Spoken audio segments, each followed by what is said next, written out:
Bonjour, c'est Gilles du site boursicoté.com. Voici l'analyse technique des principales paires de devises du marché Forex pour cette journée du mardi 12 novembre 2013.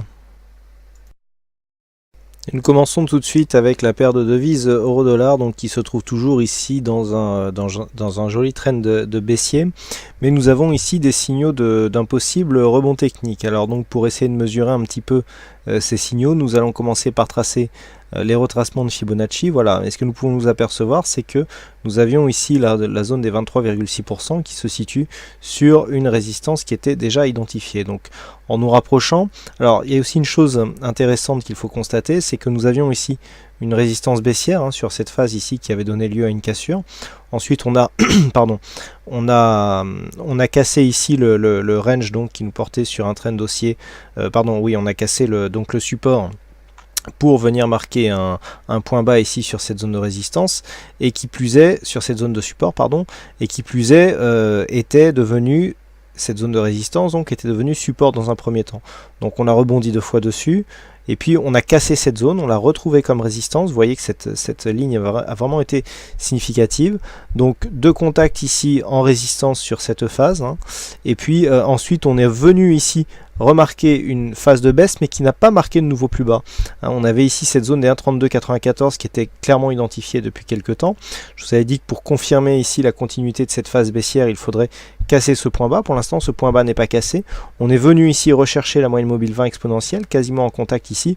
On a marqué un troisième point sur quasiment parfaitement aligné sur les deux premiers, donc ce qui nous permet de tracer une zone de support. Et donc suite à ce rebond, eh bien, nous venons ici recasser à la hausse cette précédente résistance devenue support, cassée, redevenue résistance, et donc qui est en train de se réaffirmer comme support, puisque bon, la bougie n'est pas close pour l'instant, donc les choses peuvent encore changer. Mais regardez, sur cette phase ici, on revient chercher la zone des 1,3382 qui était aussi clairement identifiée.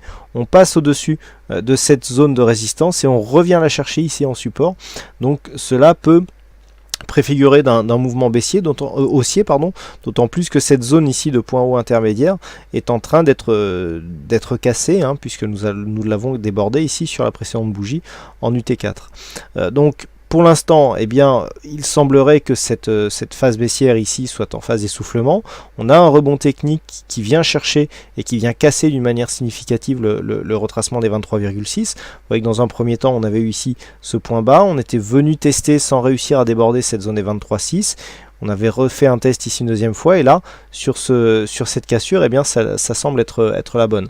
Donc là, clairement, on est sur un rebond, surtout si cette zone des 1,34 ici, 18 est en train d'être confirmée comme une zone de support, auquel cas donc, nous avons un objectif sur le retracement des 38,2% qui se trouve être une zone psychologique, puisqu'elle est exactement à 1,35. Donc l'objectif de hausse ici sur un rebond technique de la paire euro-dollar. Donc pour l'instant, on est toujours dans une tendance baissière court moyen terme, on va dire, mais sur le mouvement très court terme ici, d'ici demain, on peut aller chercher ici la zone des 1,35, donc qui confirmerait la poursuite du rebond technique.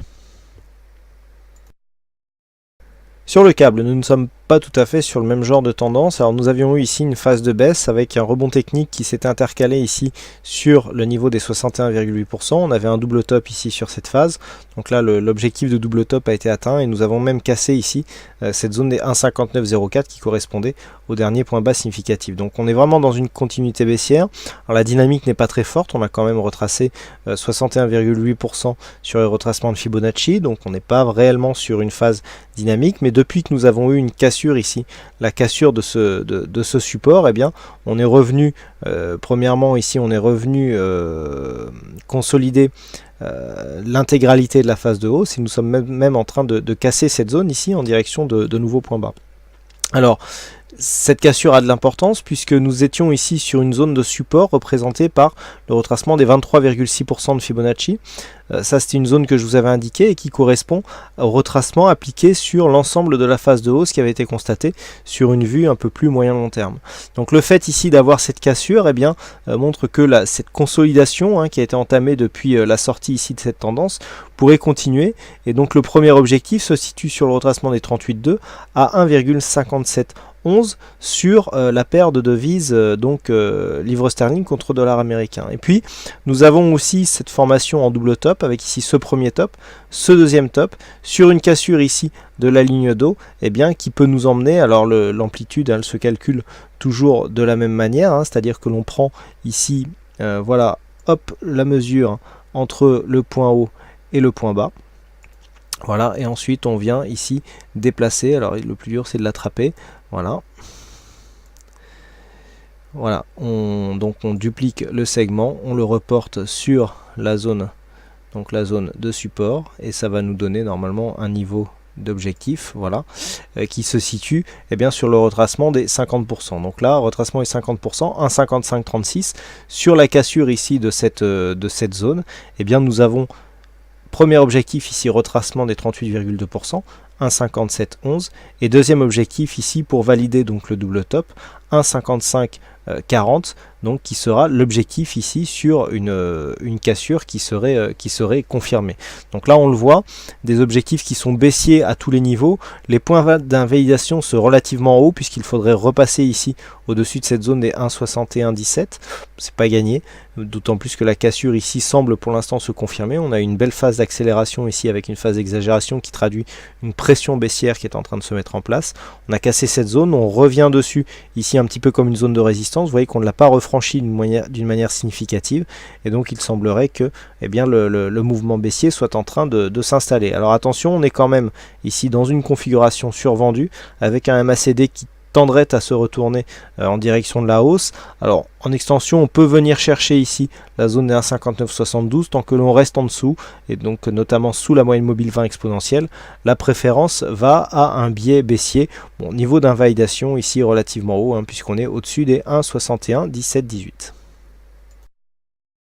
Et enfin sur le dollar yen, ça se confirme avec ici un mouvement qui tente à se confirmer à la hausse. On vient commencer à imprimer ici un beau mouvement avec une cassure de quelques points hauts significatifs. Alors rien n'est gagné pour l'instant puisque nous avons ici cette zone à 99,90 puis la zone des 100 100 yens pour 1 dollar, donc zone psychologique qui devrait être franchie. Mais là nous sommes portés par une bonne dynamique. On commence à rester ici au-dessus de cette moyenne mobile 20 exponentielle après cette fausse cassure hein, que je vous ai déjà commenté. Donc le trend a l'air relativement intéressant. Il faudrait vraiment venir chercher la cassure des 100 puis des 100,80 pour valider la poursuite d'un mouvement haussier, hein, puisque sur le fond, donc sur le reste de la tendance, nous sommes quand même ici dans un range hein, moyen-long terme, hein, puisque nous avons ici des évolutions qui sont assez neutres. Alors le fait de revenir ici au-dessus de ce point haut significatif, on va se rapprocher pour voir à quoi il correspond, pourrait réimpulser un mouvement haussier donc de fond sur la paire de devises dollarienne. Donc il faudrait casser ici cette zone de point haut hein, que nous avons ici. Donc sur cette zone ici, on est quasiment à 101,50. Vous voyez que le chemin est encore, la route est encore longue pour venir sur cette zone, mais ici sur une cassure de cette zone des 99,90, 100. Confirmé ici par une cassure de cette zone des 100,60, on n'était pas à 180 mais 160, on pourra avoir une accélération et donc la validation d'une poursuite du mouvement haussier moyen-long terme, puisque nous sommes toujours, malgré ici cette phase assez neutre, dans une tendance moyen-long terme qui est orientée à la hausse. Point d'invalidation relativement bas et relativement éloigné à 97,60, donc pour l'instant la préférence ici reste à des mouvements orientés à la hausse. Voilà ce que l'on peut dire donc sur l'analyse technique de ces principales paires de devises du marché Forex. Il ne me reste plus qu'à vous souhaiter à toutes et à tous une bonne soirée, bonne chance dans vos prochains trades et on se donne rendez-vous dès demain pour d'autres analyses techniques en vidéo. Bonsoir à tous.